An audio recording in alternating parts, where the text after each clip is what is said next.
I'll be speaking in American, I apologize.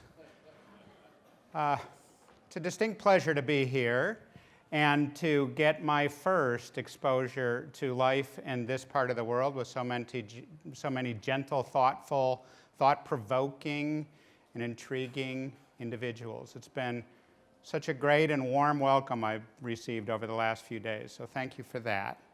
I'm going to come out in favor of innovation today. We'll see how that works. I'm going to describe the frontiers of innovation, and specifically I'm going to go to great lengths to describe how the frontiers of innovation are manifesting in the smartest, best governments in the world. That's my goal for our conversation today. If we could have the slides up, please. How many of you have had an experience with Uber, just so I can calibrate? Okay. And so have you enjoyed your experience with Uber by and large? Okay, so I'm getting a lot of yeses in the room. What's interesting to me about Uber is that it typifies modern innovation in the following sense. It's less and less about the primary invention of something new and much more about the elegant integration of things that are well known. This is also what I'm seeing in the region, all throughout the region, as people are learning to sort of harvest the world for its very best ideas, culturally adapt them to life in the Middle East, and bring them together into a focused and important new form that makes it easier for people to do the hard things in their lives that they're trying to do. In a nutshell, that's what innovation is about. But there's a important question that brings us all together at the government summit to ask, what does it mean for governments? And so let me give you a perspective on that comes from two governments. One, the incredibly dysfunctional, ridiculously inept government that is my country, the United States of America presently, and another that I'm going to contrast it with, okay? So there are two very different promises from these governments. The promise that is enshrined in the elegant language of Thomas Jefferson in the American Bill of Rights is so famous that almost every American can quote it by heart, even though they don't know what document it comes from and they don't know who wrote it. Okay, that's American ignorance for you. Okay, so Thomas Jefferson, in this Declaration of Independence, a letter, effectively, written to then King George of England, explaining why we really had no use for him any longer, explained that we in America were going to be devoted to three things: to life, liberty, and the pursuit of happiness. The pursuit of happiness is a critical word. Those of you that are really interested in the pursuit of happiness, of course, should go to Dan Gilbert's session in another room going on simultaneously, because he's one of the world's best researchers on happiness and one of my favorite authors, so I'm disappointed I can't attend his session. But that is an interesting promise: life, liberty, and the pursuit of happiness. Imagine my great joy just 2 years ago when one of the leading ministers from the country of Canada came to visit me in my office in Chicago. I come from a different country. And he came and he said, you know, I have this job. I'm supposed to assess all of the property in the country of Canada. I have 1,200 people working in my ministry, and their job is to every year evaluate the value of all property in order to assess it with property taxes. And he said, I think every one of them can be replaced with a software app called Zillow. And what was interesting about this minister, and would be unthinkable in the United States of America, is he knew that if there was an app available to do his job, he was obligated to use it. And that somehow or other, the consequences for those 1,200 individuals and their jobs would be managed. And the reason that's interesting is because it's enshrined in the actual Constitution of Canada. Most Canadians don't know this, for instance. And the promise in the Constitution of Canada is three simple things that are designed to echo the language and the elegance of Thomas Jefferson's promise in America. Those three promises are peace, order, and good government. This is why we like Canada so much, right? Peace, order. What lovely ideas. And good government. This is something that's unthinkable in the United States of America right now. and yet it's enshrined in the Constitution of Canada. In that simple 2 words, good government, comes a promise that says reinvent it all the time. Figure out how to make it smarter. Figure out how to make it better. Figure out how to get it to be more in the service of the citizens that the country is in business to support and to serve.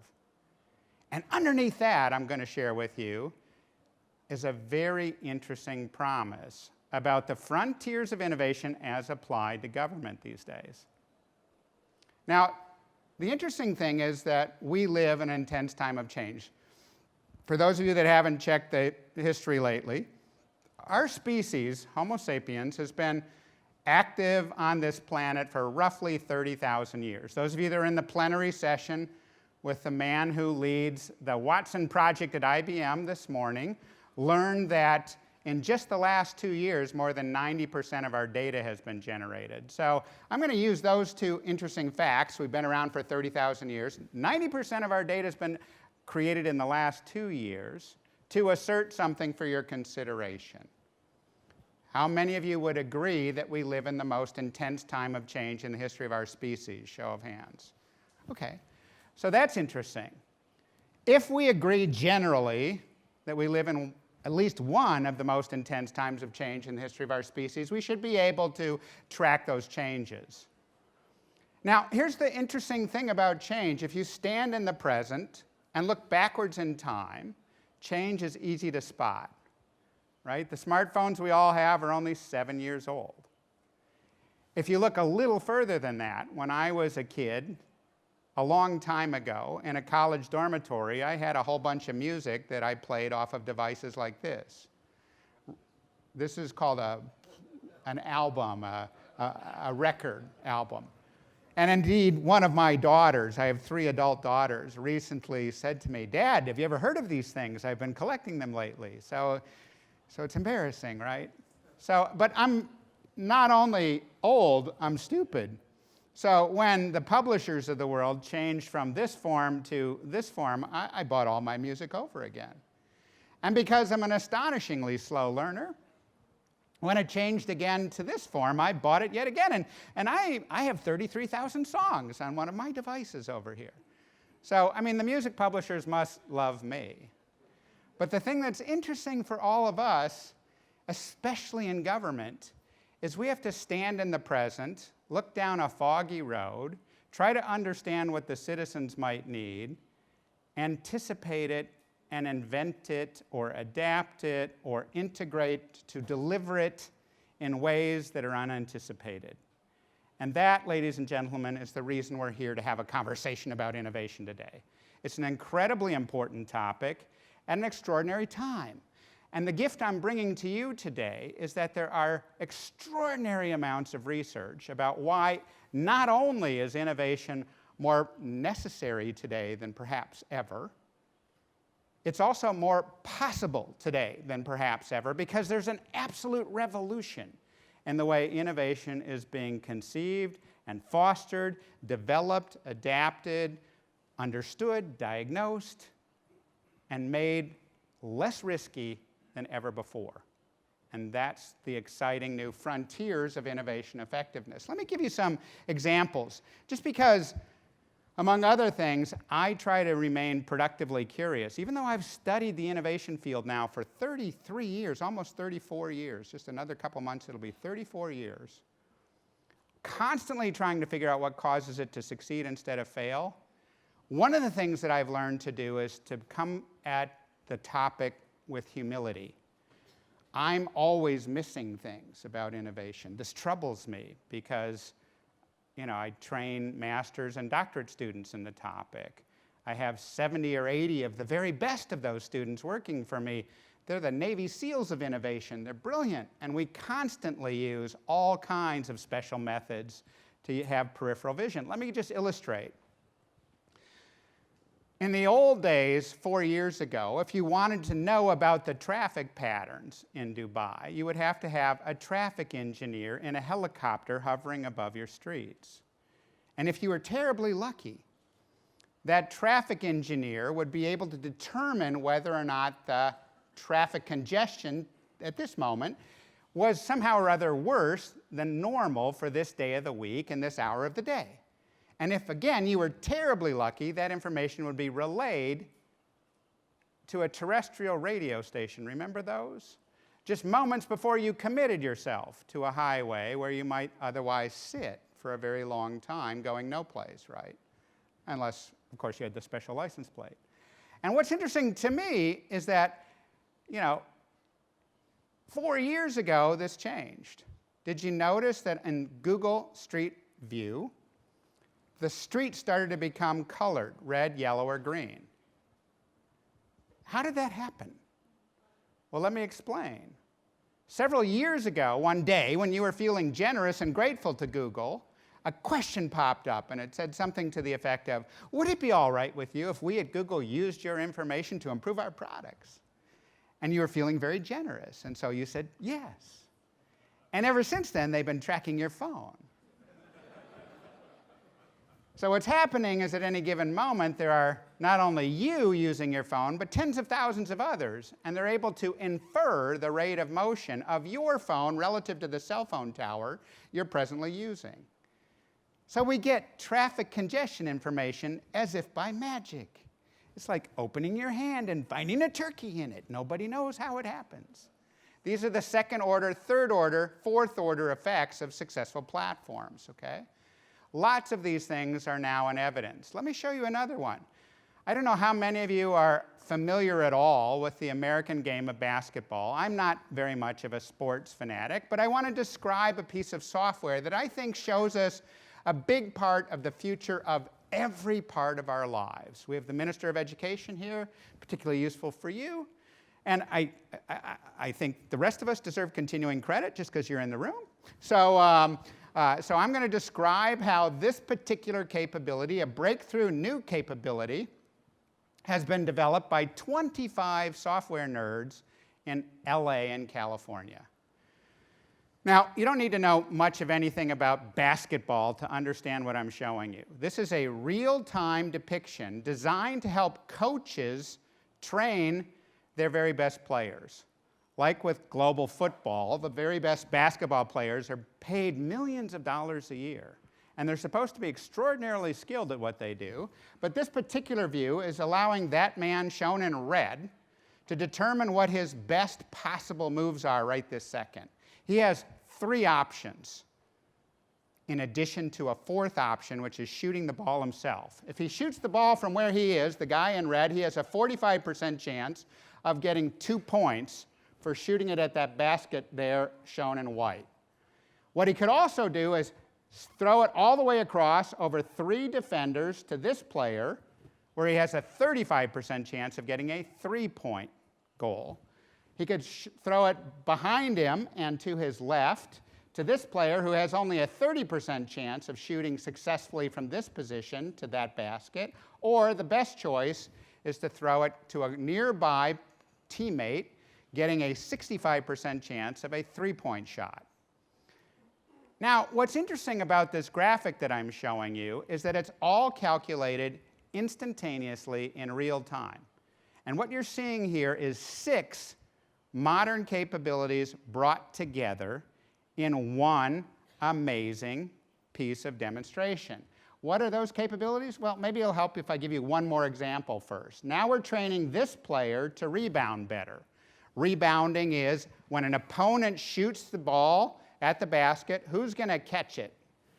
And if this player tries to rebound it from where he's standing, he's only got a 2% chance of getting the ball. If he moves to any of these bright green areas, he's got as much as an 88% chance of getting the ball. Now, this is all to teach the best players in the world how to be better players. But the reason why it matters to you and to me is because literally every field, doesn't matter whether it's education, medicine, transportation, anything that we want to understand that's complicated can be done with this combination of massive data, analytic models, real-time visualization, close examination of the details, graphics overlays. One of the things that's sort of interesting about these things is notice how so much of it is dark and only a few things are light? That's what allows us to pay attention to what matters and ignore all the other detail. Those are called graphic overlays. And all of that has to do modern storytelling. And here's why this matters to you and to me. There's only 25 guys who are obsessive about sports and statistics that created this capability. And they thought they had mostly a chance to win lots of competitions in what's called cybermetrics. But you know what happened at the tail end of last year is the guy that used to run Microsoft quit his job, sitting on billions of dollars, bored, bought himself a basketball team called the LA Clippers, paid 4 times what anybody had ever paid for a basketball team before, and he dropped by to see their tools. He saw the exact same things you just saw. And they said, oh yes, we have a 5-year plan to develop these. And he said, no you don't, you have a 1-year plan. I need them all right now. And that, ladies and gentlemen, is the modern amplification pattern of innovation. It turns out that like so many other parts of life, there are big gaps. There are people that are not very good at innovation. They practice it way down here. They're plagued with myths. And there are people that practice it way up here, and they're extraordinarily skilled. And they are using advanced methods. And that is what's so exciting about this moment we live in, because most governments are doing innovation way down here. They think it's about creativity. They think it's about having many ideas. They think it's about making sure that they don't get in anybody's way and they have the free flow of information. This is nonsense. Can I tell you just one of the important principles I want you to try to remember after the end of this session? Governments that know what they're trying to achieve with innovation, declare it in a measurable form, they're 20 times more likely to achieve it. Innovation is about discipline. It's not about creativity. And learning to understand that moves you from amateurs to professionals. In my country, there was a famous humorist, Will Rogers, who used to say, thank goodness we don't get all the government we pay for. And I think that that sort of at least represents the attitude of the 20th century individuals that they had relative to their governments.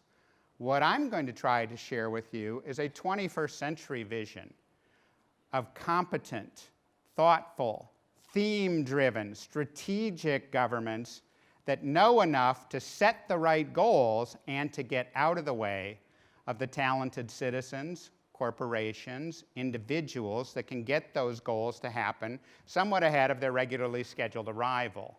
That's what is going to be the most important way to get government to innovate in the 21st century. Anybody in the room ever played World of Warcraft, just so I can calibrate? Anybody know for a fact that there's a teenager at a household near you that plays World of Warcraft? Okay, that's clearly the question I should have asked. Here's the reason why that's interesting. That teenager at your house is joining, at any given moment, 6 to 11 million other young people playing World of Warcraft. Okay? The head of the MIT Media Lab used to be a level 4 warlord in World of Warcraft. That means he had 25,000 people working under his direction. He has publicly said nothing in his life will ever be as thrilling or as difficult, as managerially complex as what he had to do to play this game. And here's what's interesting about that teenager in your home. It's very likely that what he or she has learned to do rivals the very best corporations. What I'm doing now is sneezing onto the screen a variety of logos, created not by the people that design the software, but by the young people trying to attract the world's best players. And here's why this is interesting.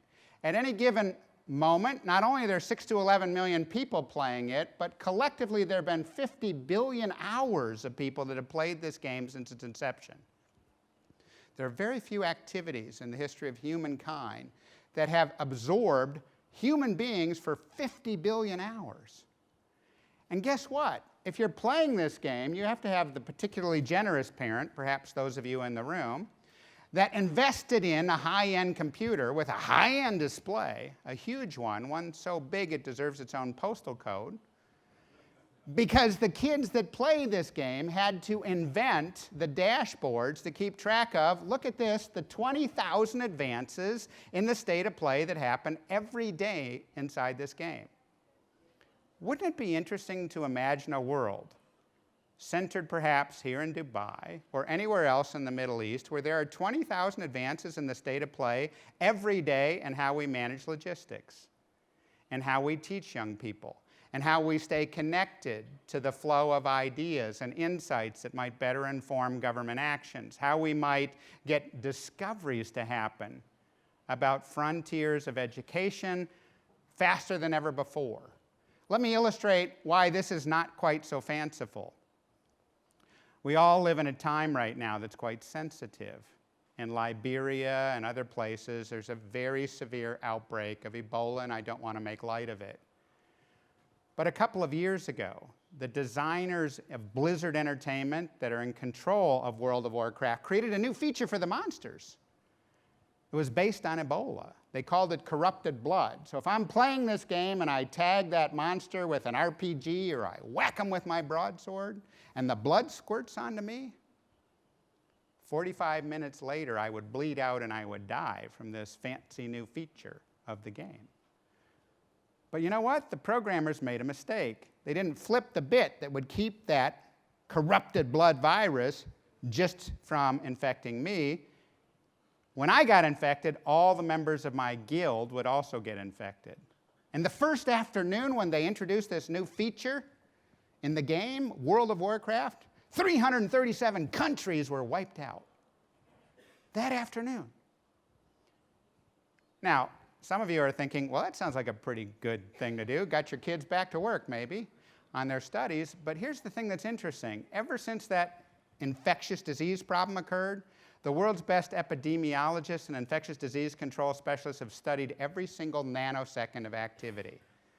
We've never had anything in history that allows us to determine nanosecond by nanosecond how long it took the human beings to stop behaving in ways that were unhealthy for themselves and their friends and to learn to adapt healthy behaviors. It's so much more interesting to do it in silico than to do it with avian flu or SARS or Ebola. How interesting is that? These are the ways in which I'm trying to illustrate that we have to keep peripheral vision. We have to expect surprises in a time of intense change. And we have to bear in mind, and this is critically important for life in the Middle East, that most innovations today are about elegant integration. I can illustrate that for you. You all have smartphones and smart tablets. There are millions of apps available. Nobody needs or wants or uses all million apps. None of us could.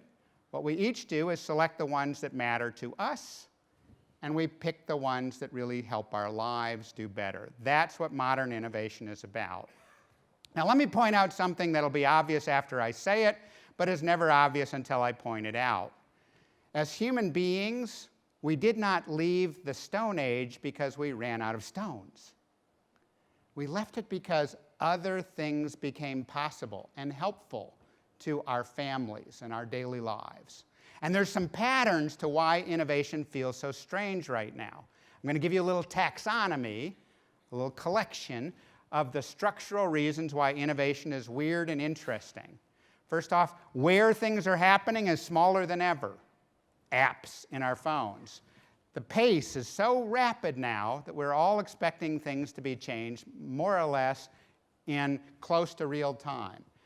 The idea of where the innovations come from may often be from young people or people who are historically not the ones that are powerful in society, a very important principle for governmental leaders to embrace. There are industries that are high friction, that is to say, resistant to new ideas, and industries that are very low friction. Just show of hands, how many think government is a high friction industry, resistant to new ideas? Right. Okay. And those of you that don't have your hands up, this is because you don't want to be photographed with your hand up. Okay, so I got it. Integration of change is much the order of things, as I've already illustrated, and what is particularly important in the role of leaders is to orchestrate change, to conceive things, to stand in the future, to say we are going to reinvent education, we are going to reinvent transportation, we are going to have the world's best shipping hubs, we are going to have the world's best vacation spots. Those are the things that allow us to orchestrate breakthroughs. So all of this is my way of saying what I'm bringing here to the conversation in Dubai at the government summit is sort of a very basic point of view. What does it mean to be a bold innovator in a time of intense change? So I've broken that into some bite-sized nuggets for you. The most important thing to understand, however, is that what people believe about innovation is mostly nuts, okay? I've studied the field for decades. I can tell you that what almost everyone believes is that it's fundamentally about creativity, that the breakthrough thing we're all looking for is products, that the way we get those products is to generate many ideas, and then we have to overcome all kinds of obstacles, usually with engineering talent, to get those to be coming alive. None of those things are true, ladies and gentlemen. They are all myths. The number of myths that trip us up when we try to innovate are numerous and varied. And by the way, those of you taking photos of the slides, you're totally welcome to, but I've posted them for you on a secure website, and I will reveal that for you at the end of the festivities, okay? So these are the things that I've broken down for you in 3 bite-sized nuggets. One, which is sort of what the topic is supposed to be about. Innovation comes in 10 types. Second, that human beings don't want new products. We have too many. We want platforms that make our lives easier and simpler. And the third thing is a very deep look at innovation in government and gives you a sense of the themes and the strategies that now are really vital, not only for Dubai or the Middle East, but everywhere in the world, if we're going to get the kind of leaders we all need and want and deserve, and which, frankly, we never get in the United States of America anymore. So I'm hoping you can show us the way, okay? There's a tiny little problem with innovation, and that's that everybody wants it to be reduced to a bumper sticker. Okay? So we get defeated. We say, let's just hire somebody from Apple. They seem to know what they're doing there.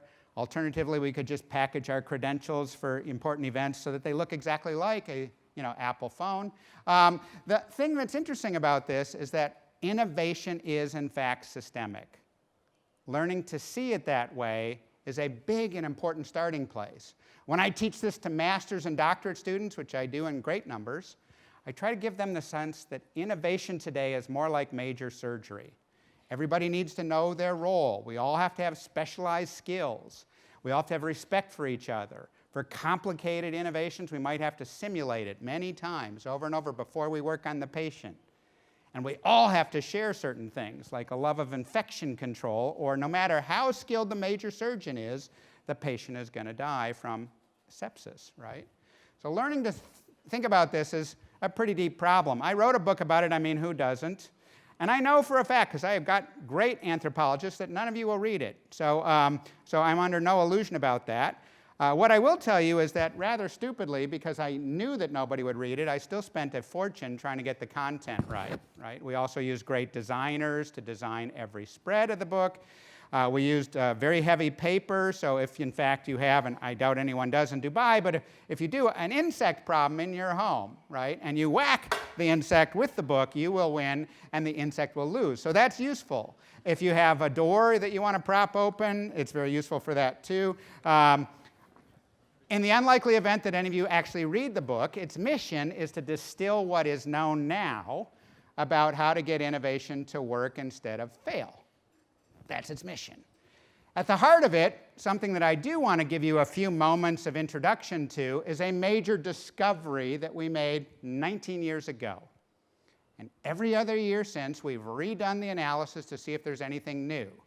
Now, scientists use the word discovery in a particular way. A discovery is true whether you know it or not, right? Since the beginning of chemistry, if you take 2 hydrogen atoms and you bond them to an oxygen atom, you're going to get a water molecule. This is a discovery that we only made, a couple hundred years ago. But the important thing is it was true even before we discovered it. And that's what's going on with this. This isn't the normal framework of consultants sitting around and then figuring it out. We took 1,200 innovations from a 200-year time frame, stuck them in computers, and tried to figure out if they had anything in common.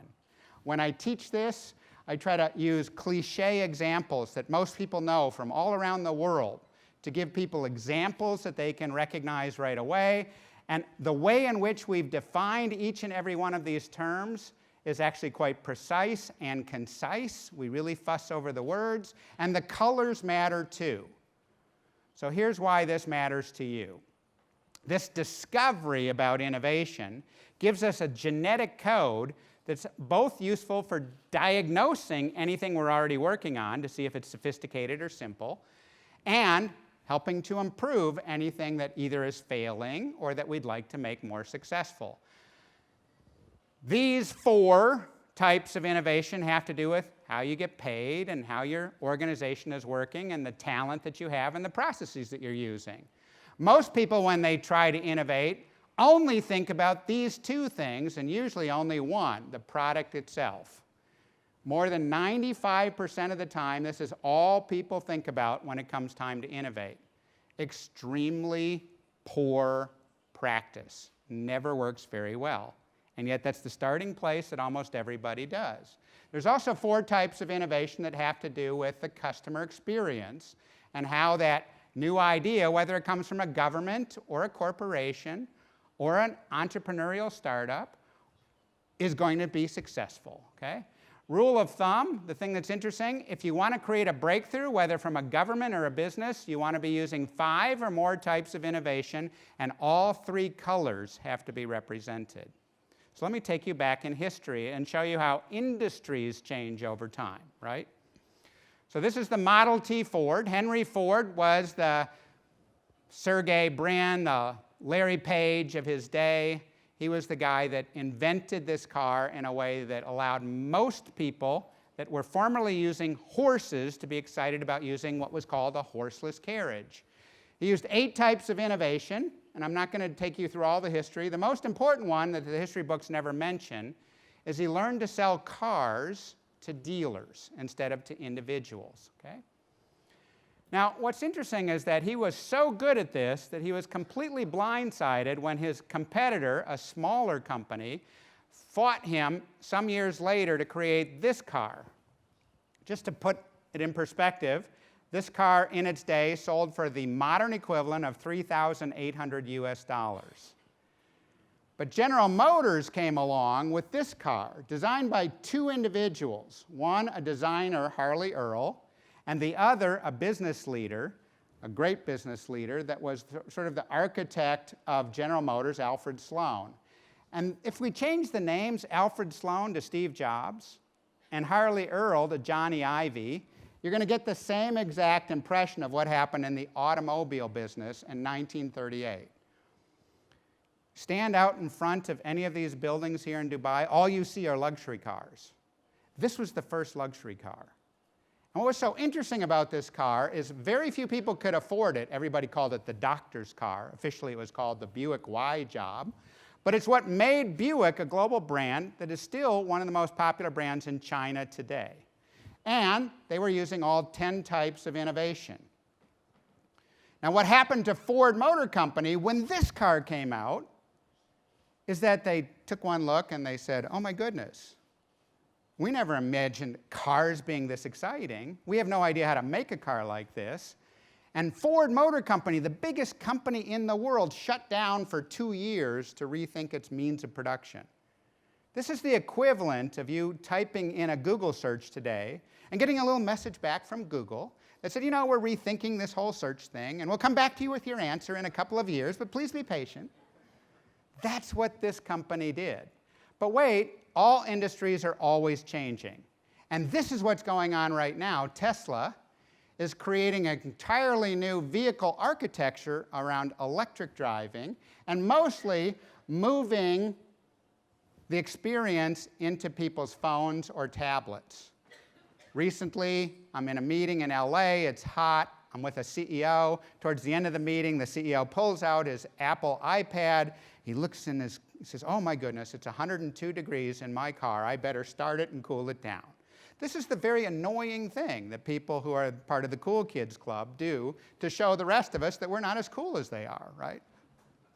Now what's coming after this, of course, illustrated in Noah's work in the future government demonstration not far from here, is self-driving vehicles, a topic I'm now teaching at Kellogg Graduate School of Management. So the entire industry is going through another transformational change. Maybe it will get its first traction here in the UAE or somewhere else in the Middle East in ways that will be faster, smarter, and better than any place else in the world. But here's what I can tell you. Stick people in a room and ask them to innovate and give them no training, and what's off the charts is the way they think about products. But one of my colleagues, Brian Quinn, did a particularly elegant piece of analysis by focusing on the 138 companies in the world generally agreed to be the best innovators in the world. So keep this slide in your visual cortex for a moment. And I'm going to shift now to the best innovators in the world. These are the average innovators. Here are the best ones. What Brian did is he fixed, for those 138 companies, the amount that they think about product, and then relative to that, showed how much they think about the other types of innovation. And I don't want to get too technical on you, but basically the interesting thing is that companies that are great at innovation think about business model 4.5 times as often as the rest of us. They think about partnering 3 times as frequently as the rest of us. They think about their talent and how they're going to get their unfair share of talented individuals 9 times as frequently as the rest of us. And you can see the rest of those numbers. This is my way of saying to you, there are amateurs with innovation and there are extraordinarily professional teams. And that's the breakthrough moment we live in. Now, as it happens, if you want to become extremely good at innovation, you need to be familiar with basic pieces of tradecraft. I'm not going to go into that in detail, other than to say every well-run company and every well-run government does something to create some subset of these signature pieces of tradecraft. I'll illustrate 2 because they're particularly useful. Doblin's algorithms, developed in detail by Deloitte's auditing skills, has now produced, just in the last 2 years, the world's best innovation diagnostics. You can take any topic you want, whether it's education or transportation, logistics, tourism, for the region, and you can get it reduced to 2 scores. One score that has to do with your overall innovation performance, and one that has to do with your overall innovation capabilities and the associated trends. Or, more deeply than that, you can actually look at the patterns of innovation by region. What you're seeing here is a comparison between the United States, United Kingdom, Germany, India, Israel, and China in innovation effectiveness over a 10-year period. These are diagnostic tools. Anyone that's trying to transform innovation as a government leader without using good diagnostics is making the same mistake that we would make in a hospital if you came in, you weren't feeling well, and we just decided to do a knee operation on you because we had a particularly good knee surgeon for no good reason, right? That's what's so interesting about innovation when it's disciplined. And what you're seeing here is the detailed tools that are used to create, instead of brainstorming, an ability for one team to address an important topic for a whole day and to come out with one idea that has a greater than 50% chance of succeeding, as opposed to generating 300 ideas or 200 ideas over that same period of time when the resulting ideas have almost 0% chance of succeeding. So what we've done is to codify the right questions to ask in the right order to distill a team down into its essence, right? The cruelest thing we do to smart people, ladies and gentlemen, is we stick them in a room and we say, okay, innovate now. Like, you couldn't do it yesterday, but that was Tuesday, and now it's Wednesday, and I'm yelling at you. So somehow or other, you magically became good at innovating. This is not how it works. What we've discovered is it's harder than that. It deserves more respect and more methodology. So I'm showing you very quickly all of the tools that allow a single team to go through a day-long effort to get to one profoundly deep idea that's likely to work. And what's interesting about that is Deloitte has now invested heavily in the development of an app that will be available at the end of this month after a 2-year developmental cycle. So any minute now, it'll be available, codifying all $6 million worth of research and method in innovation effectiveness into a simple tool available for close to free, including a capability to deconstruct in real time any innovation that's in the news. Okay, so that's kind of exciting. And the second major topic I wanted to cover is platforms instead of products. Ask people to innovate, give them no other further information, and they will generate product ideas. We are hardwired to believe that that's what people want, but it's not. What people actually want is platforms. When I was a kid, that's what platforms consisted of. Those were the shoes Elton John wore when he was singing Madman Across the Water. What's interesting to me is all the most useful platforms have come since that period of time in the 1970s. And when you look at it in really interesting ways, your job as leaders is to see when too much of the investment or emphasis is in what we think of as center-weighted patterns, all technologies and nothing else, and when it should be moved to business model investment with better partners and new methods and new transparency, or better experiences so that we're engaging the citizens in creating the world that they want and need themselves in really interesting ways. So a platform, when I define this for students, has this complicated definition, and I'm sorry to do this to you, but this is what you have to understand if you want to build a breakthrough. It's an integrated offering. You pull together all the pieces into a holistic experience, loosely controlled by you, the government leader or the ministry, so that you don't have to be a genius and you can allow the thing to evolve as it learns from its users. But wait, there's more. Underneath the covers, you probably have to do something advanced. And if you're very clever, you're going to get lots and lots of suppliers to come and participate, like at the iTunes Store or Alibaba or Airbnb or Uber. And if you're quite clever, it will ultimately create an ecosystem around education or healthcare or transportation or logistics or tourism. And those things are what you have to do to create a platform. Some of the words are in color. Why is that? Sorry? They're the keywords, yes. But they're also types of innovation. This is my way of reminding you that if you want to create a breakthrough that the whole world notices, that all of your citizens are proud of, that goes on to change the world, like the internet, like, GPS systems or satellites or high-speed trains, those kinds of things you think about this way. And you want to know what's exciting about that? If you do the hard work to create something that reflects this ambition, for citizens, you get to say things that are quite magical. You say, I took something that used to be incredibly expensive or very hard or very rare, and I made it easy, commonplace, possibly even free.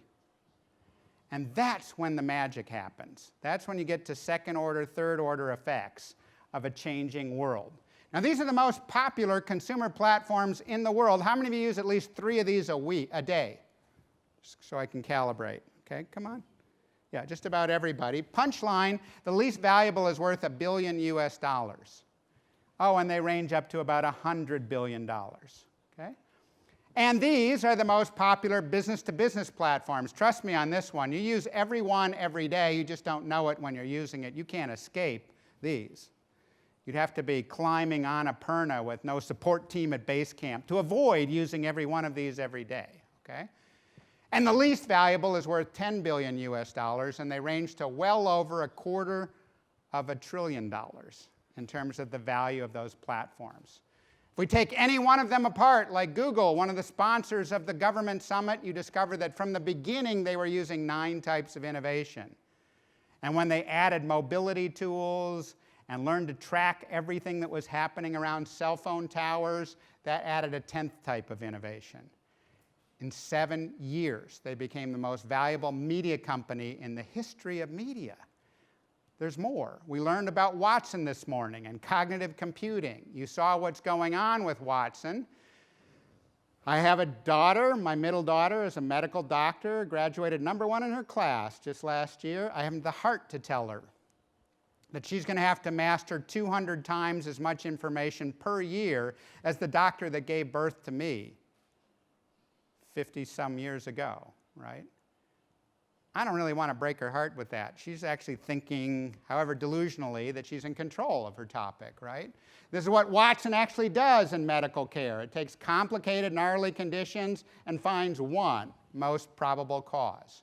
Doctors do that too, but as you learned, Watson can do it by reading 3,500 textbooks.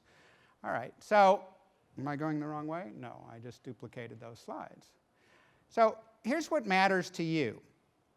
If you're a government leader, you're running a ministry, what you want to do is to distill these things into a tight little playbook, an understanding of the kinds of things that will matter. You don't have to master all of these topics and all these complicated things. It turns out that one of my colleagues, Ryan Pickell, has made it super easy for you. Ryan Pickell is an innovation genius. One of my students, one of my best colleagues. I said to him a few years ago, Ryan, if there's only 10 types of innovation, for goodness sakes, man, can you tell me what the generic options are under each type? He looked at me for several minutes and he said, that would be hard. And I said, I know, Ryan, that's why I'm asking you to do it. And then I forgot, but he didn't. And so one day I'm passing him in the hallway. He says, oh, we've got it. And I said, what do we have, Ryan? He says, well, we've got the types. And I said, oh, show me. And so he shows me this eye chart. And I looked at it and I said, okay, you know, I had to be nice. He worked hard. I said, Ryan, that's intellectually very robust and analytically very compelling. And then I couldn't stop myself. I said, Ryan, you're a designer, man. Why is it so boring? But he was 2 steps ahead of me. You see, what Ryan had created was the deck of cards, ladies and gentlemen. How interesting is it that you can now deal yourself a poker hand of innovation? Okay? It turns out that there is no innovation that currently exists in the world that cannot be constructed with some combination of the 115 cards in this deck. Only 115. Ryan did all the research to identify them. When we first did this work 2 years ago, there were 104. New ones do not come along very often. Ryan Pickell, my genius colleague, has a bad case of obsessive-compulsive disorder, so we've locked up the lithium so he can't get at it. Anytime a new type of innovation comes along, he's on it real quick. Okay? And here's why that matters to you. This makes innovation a very simple exercise. If you can conceive something bold, if you can stand in the future, if you can imagine a radical new future for logistics or shipping or anything that matters to your citizens, you can build it using these building bricks. It's the same exact idea as object-oriented programming from 44 years ago. Let me illustrate. If you're unlucky enough to need a stent implanted in your arterial valves or arteries this week, and you went to this hospital in America, they've invented procedures so that they can guarantee that you're going to have a good outcome 90 days after they're done. The reason that matters is because you don't get to have a stent implanted in an artery unless you're very constricted in your blood flow. Geisinger discovered that people feel too much energy too quickly about 3 days later, and they're very active. They're feeling energy they haven't felt in years. So they created a 40-step checklist that the physicians are supposed to use. They pay the physicians bonuses only if they're very skilled at using that checklist. They pay nurses to call you up every few days after the procedure to make sure that you're reminded about the restrictions, even though you're feeling a lot of energy. And that gives them the ability to guarantee that the $50,000 procedure will come out well. So can you just remember that for a moment? Because I'm now going to take you in the weirdest, strangest segue ever. Now I'm going to sell you an aircraft engine, okay?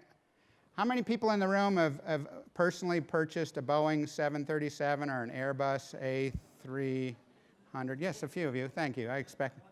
Yeah. Oh, just a little one, not a real one. Okay, I give one of those too. I didn't really. Yeah. They sent me one from American Airlines when I hit 12 million miles. So these engines cost $30 million. And General Electric discovered several years ago they were selling them to companies, you know, not like Emirates that are going bankrupt all the time. And this was a bad business. And so they learned to say, well, if you insist, we'll sell you the engine.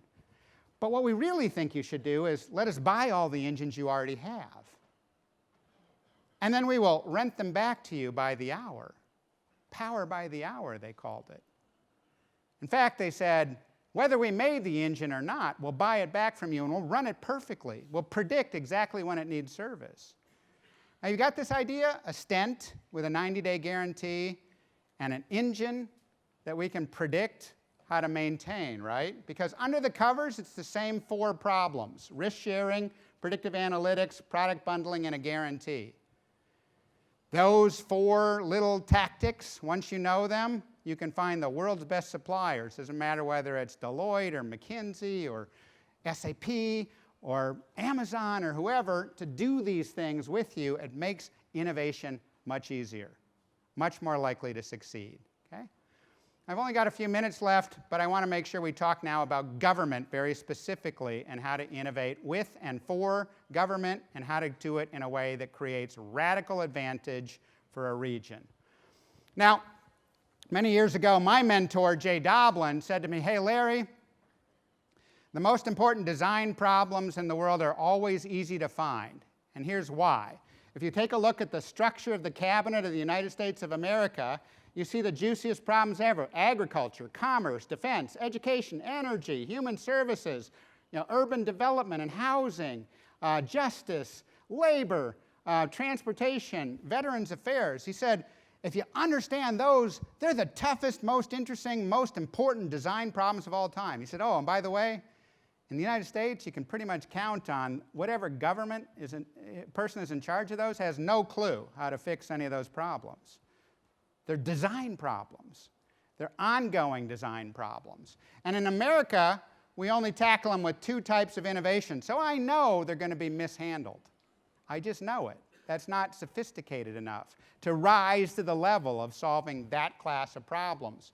What do we do instead? This is the most important slide that I have for you. I broke down 6 bite-sized nuggets of what great governments can do when they're switched on, when they're really trying to innovate effectively. 3 things at the bottom are about process innovation. And I'm not going to read them to you. I'm just going to tell you that those 3 things, done with care, are the foundation. You should not try to innovate if you're not using at least those 3 accelerants or catalysts to effective innovation. Above that, if you're quite clever, you'll start to have strategic themes, ideas that are going to be so important, like sustainability, that for at least 10 years, 20 years, they're going to get more important every year, right?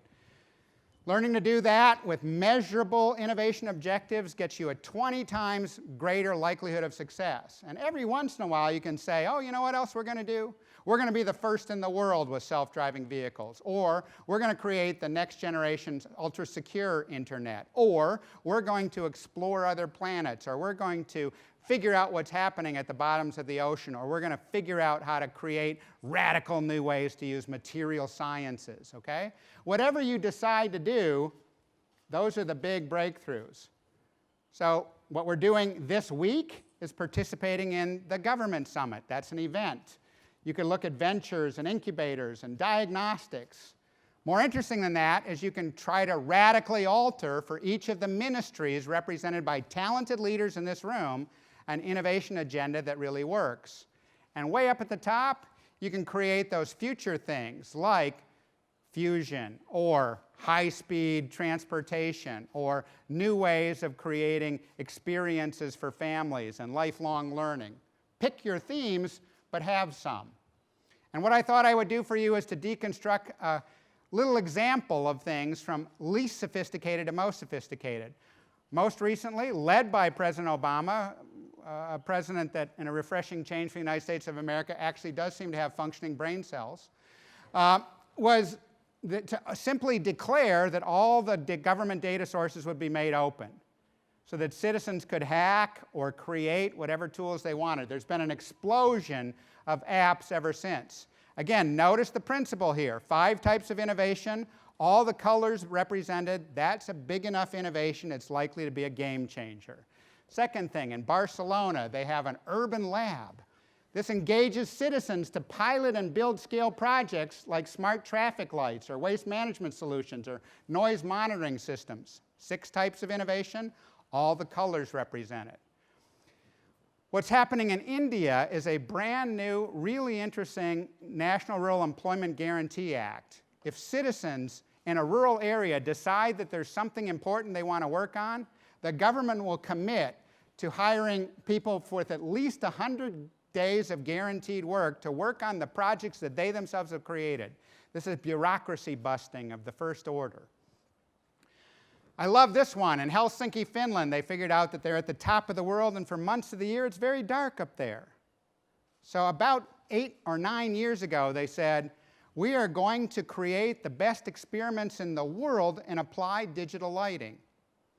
So they called up all the best suppliers, Sylvania, General Electric, Osram, and they said, how would you like to come to the top of the world and build showcase installations of smart lighting? And they all said, oh, yes, we'd love to. That's great. What's your budget? And they laughed, and they said, we don't have a budget. We just think it'd be great if the next time you wanted to sell such a system, you had a great place to show it.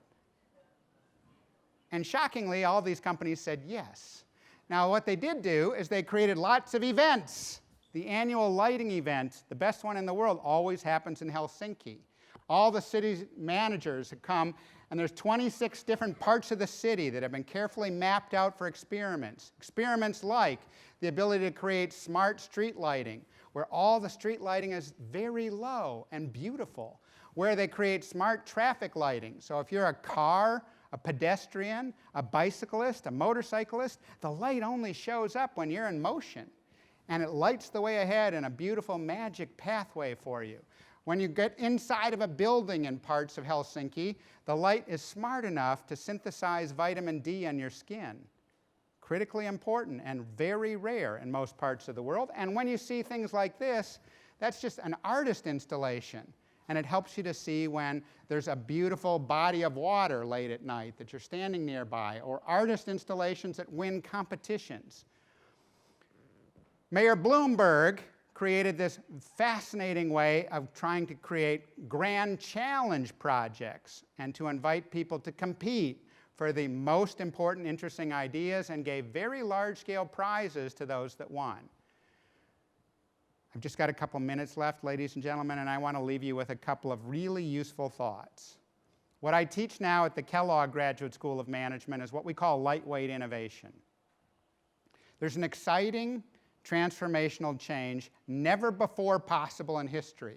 If you've got great concepts, there's now simple ways to build them.